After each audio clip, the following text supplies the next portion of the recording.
नमस्कार, prime time के आज के इस अंक में आपका स्वागत है। मैं हूं कीर्ति सलाथिया और आप देख रहे हैं द फोर्थ वन इंडिया। आइए बुलेटिन में सबसे पहले नजर डालते हैं आज दिन भर की प्रमुख खबरों पर। इलेक्टोरल बॉन्ड पर सवाल उठाने वाले विपक्षी नेताओं को पीएम मोदी का करारा जवाब। पीएम मोदी ने कहा, मैं दावे से कह रहा हूं, नाचने वाले लोग पछताने वाले हैं। कहा, इलेक्टोरल बॉन्ड लाकर सरकार ने चुनावी चंदे में लाई पारदर्शिता, पीछे हटने का नहीं सवाल। नेशनल कॉन्फ्रेंस ने अनंतनाग राजौरी सीट से मियां अल्ताफ को बनाया उम्मीदवार। उपाध्यक्ष उमर अब्दुल्ला ने मियां अल्ताफ को चुनावी मैदान में उतारने का किया ऐलान।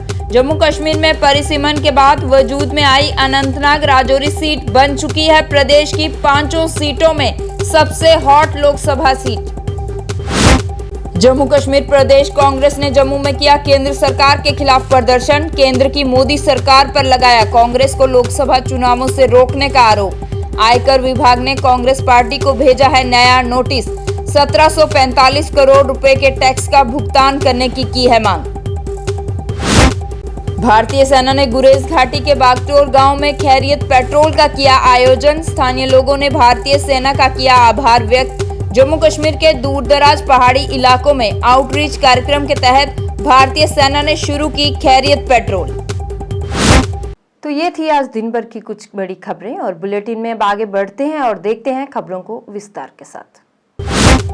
इलेक्टोरल बॉन्ड पर सवाल उठाने वाले विपक्षी नेताओं को पीएम मोदी ने दिया जवाब। तमिलनाडु में निजी टीवी चैनल को दिए इंटरव्यू में प्रधानमंत्री नरेंद्र मोदी ने कहा कि आज जो भी लोग इलेक्टोरल बॉन्ड को लेकर नाच रहे हैं वे जल्द ही पछताने वाले हैं। पीएम मोदी ने कहा कि चुनावी बॉन्ड से हमारी सरकार को कोई झटका नहीं लगा। उन्होंने कहा कि चुनावी बॉन्ड नहीं होता तो कैसे पता करते पैसा कहां से आया और कहां गया। पीएम मोदी ने कहा कि 2014 के पहले जितने भी चुनाव हुए उसमें पैसा कहां से आया, कहां गया और किसने खर्च किया, क्या इनके पास कोई हिसाब है?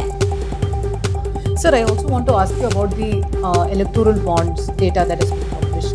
Do you think this has caused some embarrassment to your party, a setback? मुझे बताइए ऐसा क्या किया है कि जिसके कारण मुझे सेटबैक हो। मैं पक्का मानता हूँ जो लोग इसको लेकर के आज नाच रहे हैं और गर्व कर रहे हैं वो पछताने वाले हैं। मैं जरा पूछना चाहता हूँ इन सभी विद्वानों को कि 2014 के पहले जितने चुनाव हुए हैं, चुनाव में खर्चा तो हुआ ही होगा ना, बिना खर्चा नहीं। कौन एजेंसी है जो मैं बता पाए कि पैसा कहाँ से आया था, कहाँ गया और किसने खर्च किया है? क्या ये तो मोदी ने इलेक्ट्रॉनिक बॉन्ड बनाया था, इसके कारण आज आप ढूंढ पा रहे हो कि पैसा बॉन्ड किसने लिया, कहाँ दिया, कैसे। वरना तो पहले तो पता ही नहीं था, चुनाव तो खर्चा होता था।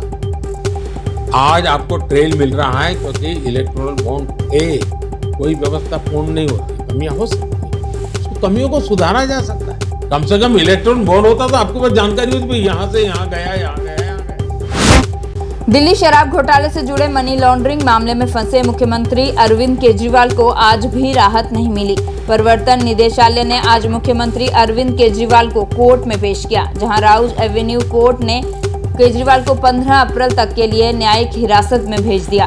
पेशी के दौरान अरविंद केजरीवाल की पत्नी सुनीता, आप नेता सौरभ भारद्वाज, आरती गोपाल राय समेत कई नेता मौजूद रहे।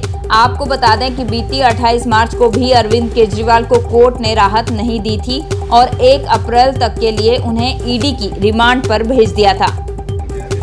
अरविंद जी, पूरा इंडिया गठबंधन कल आपके लिए जुटा मामले में था, क्या कहेंगे? जी जो ये कर रहे हैं ये देश के लिए अच्छा नहीं है।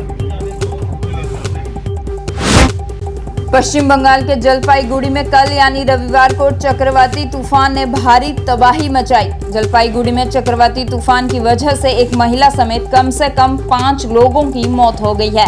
वहीं चक्रवाती तूफान की चपेट में आने से 500 लोग घायल बताए जा रहे हैं। चक्रवाती तूफान से जलपाईगुड़ी के 2 अलग अलग इलाकों में जानमाल को ज्यादा नुकसान पहुंचा है। तूफान की चपेट में आने से कई घर क्षतिग्रस्त हो गए हैं। पश्चिम बंगाल की मुख्यमंत्री ममता बनर्जी ने अपने सभी निर्धारित कार्यक्रम रद्द कर जलपाईगुड़ी में चक्रवाती तूफान की वजह से बने हालातों का जायजा लिया।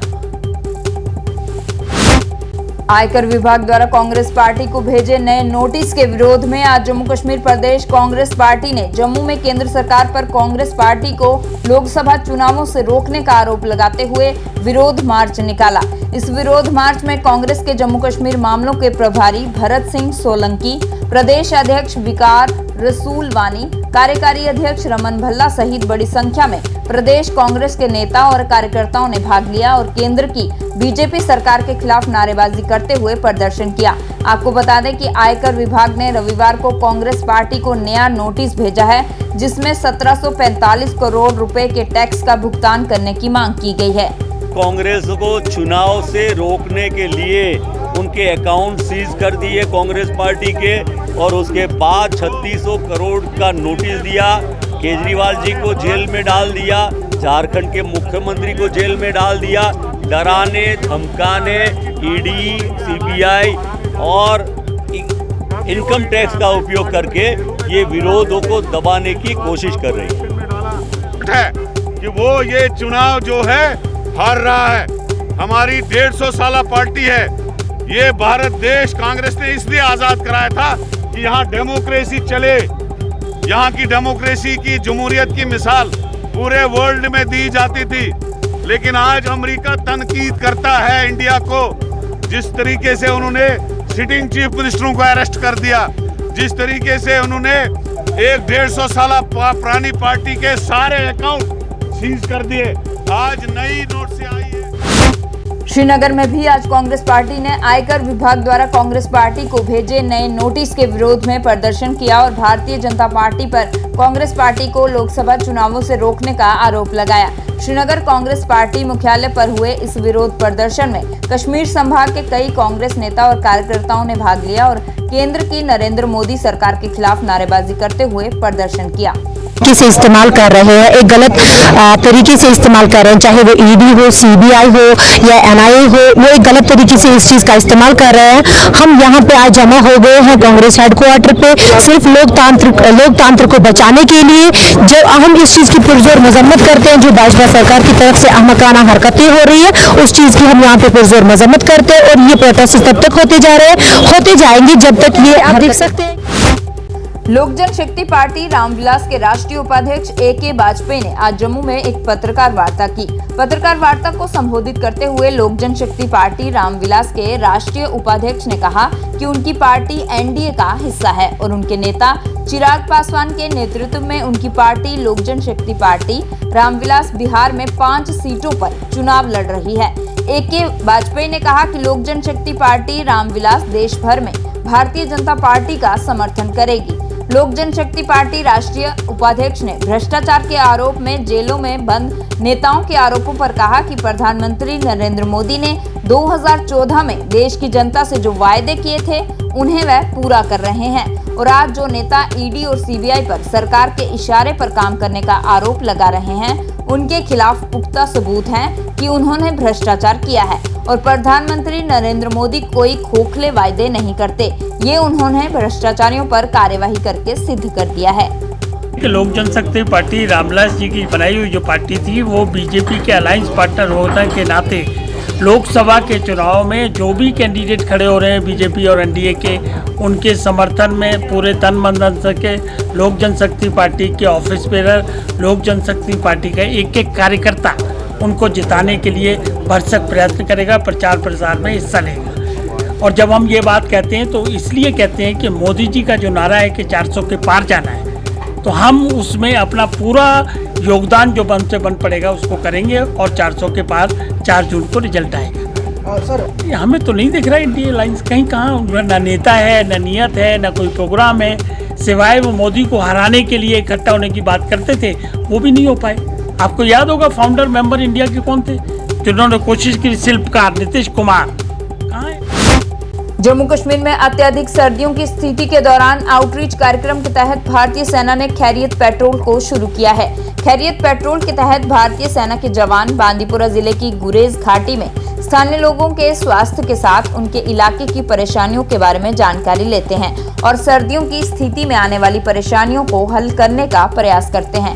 गुरेज घाटी के बागतौर गांव में भी भारतीय सेना की राणा बटालियन ने खैरियत पेट्रोल का आयोजन किया और स्थानीय लोगों की खैरियत ली। स्थानीय लोगों ने भी भारतीय सेना के इस प्रयास की सराहना करते हुए उनकी मदद करने के लिए भारतीय सेना का आभार व्यक्त किया।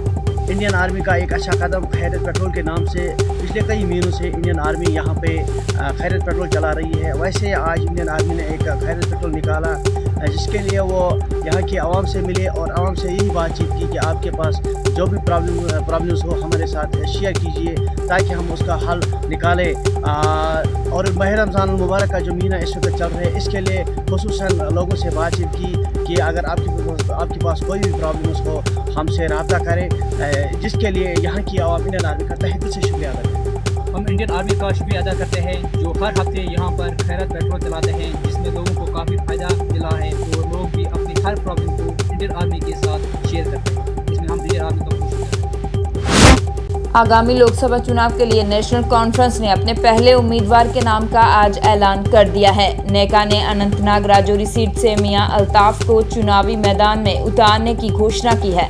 नेका के उपाध्यक्ष उमर अब्दुल्ला ने ये जानकारी दी है। जम्मू कश्मीर में परिसीमन के बाद वजूद में आई अनंतनाग राजौरी सीट बन चुकी है प्रदेश की 5 सीटों में सबसे hot Lok Sabha seat. Anantnag Rajouri Lok Sabha seat के लिए तीसरे चरण में 7 मई को होगा मतदान। नेशनल कॉन्फ्रेंस सदर जनाब डॉक्टर फारूक अब्दुल्ला साहब की इजाज़त से आज मैं नेशनल कॉन्फ्रेंस की तरफ से पहले उम्मीदवार का ऐलान करना चाहता हूं। अनंतनाग राजौरी पुंछ पार्लिमानी हलके के लिए आने वाले लोकसभा इलेक्शन में नेशनल कॉन्फ्रेंस की तरफ से जनाब मियां अल्ताफ साहब नेशनल कॉन्फ्रेंस के उम्मीदवार होंगे। और जल शक्ति विभाग के डेली वेजर कर्मचारियों का विरोध प्रदर्शन आज भी जारी रहा और डेली वेजर कर्मचारियों ने अपने नियतीकरण सहित अन्य मांगों को पूरा करने की मांग को लेकर सरकार के खिलाफ नारेबाजी की। इस अवसर पर डेली वेजर कर्मचारियों ने कहा कि अपनी जायज मांगों को लेकर वह पिछले कई महीनों से हड़ताल पर हैं और सरकार ने आज तक उनकी सुध नहीं ली। उन्होंने कहा कि उपराज्यपाल ने उन्हें कई बार उनकी मांगों को जल्द पूरा करने का आश्वासन दिया पर आज तक उन्होंने अपना कोई भी वादा पूरा नहीं किया। और एडमिनिस्ट्रेशन के हर एक अधिकारी को चाहे वो एलजी साहब हो 11 नवंबर 2020 का वादा हम पिछले 650 दिनों को याद करवा रहे हैं जो उन्होंने राजभवन में हमारे साथ किया था कि डीडीसी इलेक्शन के बाद आपका रेगुलर प्रोसेस स्टार्ट हो जाएगा। आपके माध्यम से एलजी साहब से और तमाम अधिकारियों से जो 4 मार्च को हमने कंपनी बाग का प्रोग्राम किया था हमें मजबूर ना किया जाए, हमारा पेंडिंग हमारी पॉलिसीज जो रोकी हैं। प्राइवेट स्कूलों द्वारा महंगे दामों पर किताबें और वर्दियां बेचने के विरोध में आज शिवसेना डोगरा फ्रंट ने जम्मू में प्रदर्शन किया और स्कूल शिक्षा विभाग की निदेशक से इस पर कार्यवाही करने की मांग की। प्रदर्शन के दौरान शिवसेना डोगरा फ्रंट के अध्यक्ष अशोक गुप्ता ने कहा कि प्राइवेट स्कूल सरकारी आदेश की धज्जियां उड़ा रहे हैं और किताबें और वर्दियां मनमाने दामों पर बेच रहे हैं। अशोक गुप्ता ने कहा कि अगर विभाग जल्द इस पर कोई कार्यवाही नहीं करता तो वह स्कूल शिक्षा विभाग की निदेशक के कार्यालय का घेराव करेंगे। जो सरकार ने मुहैया करा है 8 क्लास का 845 रुपये मिलेगा लेकिन मिल रहा है 3300 रुपया और स्कूल एजुकेशन डिपार्टमेंट सोया हुआ है। 9वीं का सेट 850 रुपये का होना चाहिए, वो बाकी किताबें मिला करके 3300 का देने का प्रयास कर रहे हैं। 10वीं का सेट 1010 रुपये है, मिल रहा है 3400 रुपये का। इसका मैंने प्रमाण लाया है। बारामूला जिले के सुल्तानपुरा में गत रात लगी भीषण आग में एक आवासीय घर जलकर राख हो गया। मिली जानकारी के मुताबिक सुल्तानपुरा निवासी अब्दुल रशीद डार के मकान में लगी भीषण आग में लाखों रुपए की संपत्ति जलकर राख हो गई। आग की घटना की खबर लगते ही भारतीय सेना की 52 आरआर और स्थानीय लोगों ने आग बुझाने के लिए अभियान चलाया पर इस भीषण आग पर जब तक काबू पाया जाता तब तक सारा मकान आग की चपेट में आने से जलकर राख हो गया।